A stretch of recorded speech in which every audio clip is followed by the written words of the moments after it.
ಗೊತ್ತಿಲ್ಲ big boss. ಮಂಜು ಭಾಷೆ ಅವರು ಅಷ್ಟೊಂದು ಓವರಾಗಿ ಆಡೋ ಅವಶ್ಯಕತೆ ಇಲ್ಲ. ಊಟ ಮಾಡಿದ್ದಾನೆ, ನಾನು ಊಟ ಮಾಡ್ತಾ ಇಲ್ಲ. ಬೀದಿಲಿ ಮಲಗ್ತಾ ಇದೀವಿ. ಒಂದ್ ನಿಮಿಷ ಬೀದಿಲಿ ಮಲ್ಕೊಳ್ಳಿ ಅಂತ ಹೇಳ್ತಾ ಇದ್ರ ನೀವು ಆಟ ಆಡಿ, ನಾನು ಒಪ್ಕೋತೀನಿ.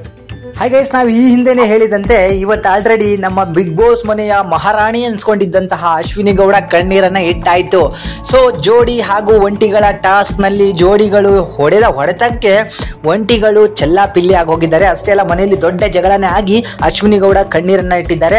ಅದು ಕೂಡ ಉಪವಾಸ ಸತ್ಯಾಗ್ರಹವನ್ನ ಮಾಡಿಕೊಂಡು. ಸೊ ಮನೆಯಲ್ಲಿ ನಿಮಗೆಲ್ರಿಗೂ ಕೂಡ ಗೊತ್ತಿರ್ಬೋದು, ಗಾಂಚಾಲಿ ಗಿಂಚಾಲಿ ಹೋಗೆ ಬಾರೆ ಎಲ್ಲನೂ ಕೂಡ ನಡೆದೋಯ್ತು. ಒಂಟಿಗಳ ಮೇಲೆ ಜಂಟಿಗಳು ತಿರುಗಿ ಬಿದ್ದ ನಂತರ ಅವರಿಗೆ ತೆಪ್ಪಗಿರ್ಬೇಕು ಅಂತಾನು ಕೂಡ ಗೊತ್ತಾಯ್ತು. ಅದ್ರ ಜೊತೆಗೆ ಅಶ್ವಿನಿ ಗೌಡ ನಂದು ಇಲ್ಲೇನು ನಡೆಯೋದಿಲ್ಲ, ನಾನು ತೆಪ್ಪಗಿದ್ರೇನೆ ಸರಿ ಅನ್ನೋದು ಕೂಡ ಈಗ ಅರ್ಥವಾಗಿದೆ ಅನ್ಸುತ್ತೆ.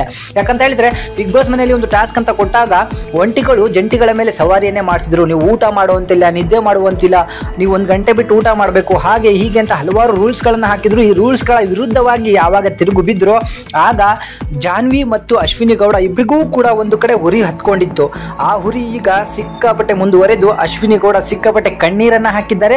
ಅದು ಜೊತೆಗೆ ನಾನು ಹೇಳ್ಬೇಕಂದ್ರೆ, ನಾನು ಅವ್ರನ್ನ ಕಣ್ಣೀರ್ ಹಾಕ್ಸೋದು ಗಿಲ್ಲಿ ನಟ ಅಂತ ಅನ್ಕೊಂಡಿದ್ರೆ, ಆದ್ರೆ ಅಶ್ವಿನಿ ಗೌಡ ಕಣ್ಣೀರ್ ಹಾಕಿದ್ದು ಮಂಜು ಭಾಷಿಣಿ ಅವರಿಂದ. ಸೊ ಮಂಜು ಭಾಷಿಣಿ ಇಷ್ಟು ದಿನಗಳ ಕಾಲ ಕೇವಲ ಎಕ್ಸ್ಪ್ರೆಷನ್ ಗಳನ್ನ ಕೊಟ್ಕೊಂಡು ಮನೆಯಲ್ಲೇ ಕಾಲ ಕಳೆದು ಬಿಡ್ತಾರೆ ಅಂತ ಅನ್ಕೊಂಡಿದ್ವಿ. ಬಟ್ ಇವತ್ತು ಹೊಡೆದಿರುವಂತಹ ಡೈಲಾಗು ಅಶ್ವಿನಿ ಗೌಡ ಕಣ್ಣಲ್ಲಿ ನೀರು ಬರೋ ರೀತಿಯಲ್ಲಿ ಆಗಿದೆ ಅಂತ ಹೇಳಿದ್ರೆ ಅವರ ಡೈಲಾಗಿಗೆ ಎಲ್ಲರೂ ಕೂಡ ಮೆಚ್ಕೊಳ್ಳೇಬೇಕು. ಮನೆಯಲ್ಲಿ ಫಸ್ಟ್ ಹಾರಾಡೋರೆಲ್ಲ ಕಣ್ಣೀರ್ ಹಾಕೋದನ್ನ ನಾವು ಹಿಂದಿ ಸೀಸನ್ ಎಲ್ಲ ನೋಡ್ಕೊಂಡು ಬಂದಿದ್ದೀವಿ. ಆ ಲೆಕ್ಕಾಚಾರಕ್ಕೆ ನಾನು ಹಿಂದಿನ ವಿಡಿಯೋದಲ್ಲಿ ಹೇಳಿದ್ದೆ, ಇಷ್ಟರಲ್ಲೇ ಅಶ್ವಿನಿ ಗೌಡ ಅವರು ಕಣ್ಣೀರ್ ಹಾಕ್ತಾರೆ ಅಂತ ಹೇಳಿ, ಅದರಂತೆ ಹಾಕಿದ್ದಾರೆ.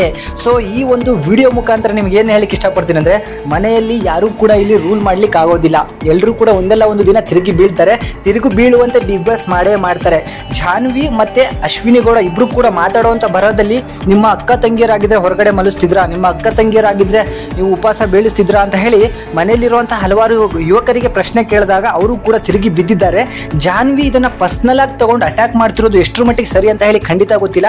ಅಭಿಷೇಕ್ ಜಾಗದಲ್ಲಿ ಬೇರೆ ಯಾರಾದ್ರೂ ಇದ್ದಿದ್ರೆ, ಹಿಂದಿನ ಸೀಸನ್ ಅಲ್ಲಿ ಇರೋರು ಇದ್ದಿದ್ರೆ ಬೇರೆಯದೇ ಕತೆ ಮಾಡ್ತಿದ್ರು. ಬಟ್ ಅಭಿಷೇಕ್ ಈ ಮನೆಯಲ್ಲಿ ಯಾಕೋ ಸರಿ ಹೊಂದಾಣಿಕೆ ಆಗ್ತಿಲ್ಲ. ಯಾವ ಸಮಯದಲ್ಲಿ ಏನು ಮಾತಾಡ್ಬೇಕು ಅನ್ನೋ ಅಂತ ಕಾಮನ್ ಸೆನ್ಸ್ ಇಲ್ಲ. ಅವನಿಗೆ ಏನಿದ್ರು ಕೂಡ ಹೆಣ್ಣು ಮಕ್ಕಳ ಜೊತೆಗೆ ಆಟ ಆಡ್ಕೊಂಡು ಇರೋದೇ ಸರಿ ಅನ್ಸುತ್ತೆ.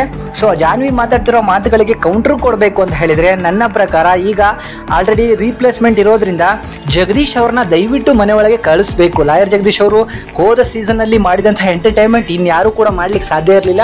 ಆ ರೀತಿಯ ವ್ಯಕ್ತಿಗಳು ಮತ್ತೆ ಬಿಗ್ ಬಾಸ್ ಮನೆ ಒಳಗೆ ಬಂದ್ರೆ ಈ ಜಗಳಗಳು ಯಾವ ಮಟ್ಟಕ್ಕೆ ತಲುಪಬಹುದು, ಹಾಗೆ ಜನಗಳು ಯಾವ ರೀತಿ ಇಷ್ಟಪಡ್ಬೋದು ಅಂತ ಹೇಳಿ ನಿಮಗೂ ಕೂಡ ಅನ್ಸುತ್ತೆ.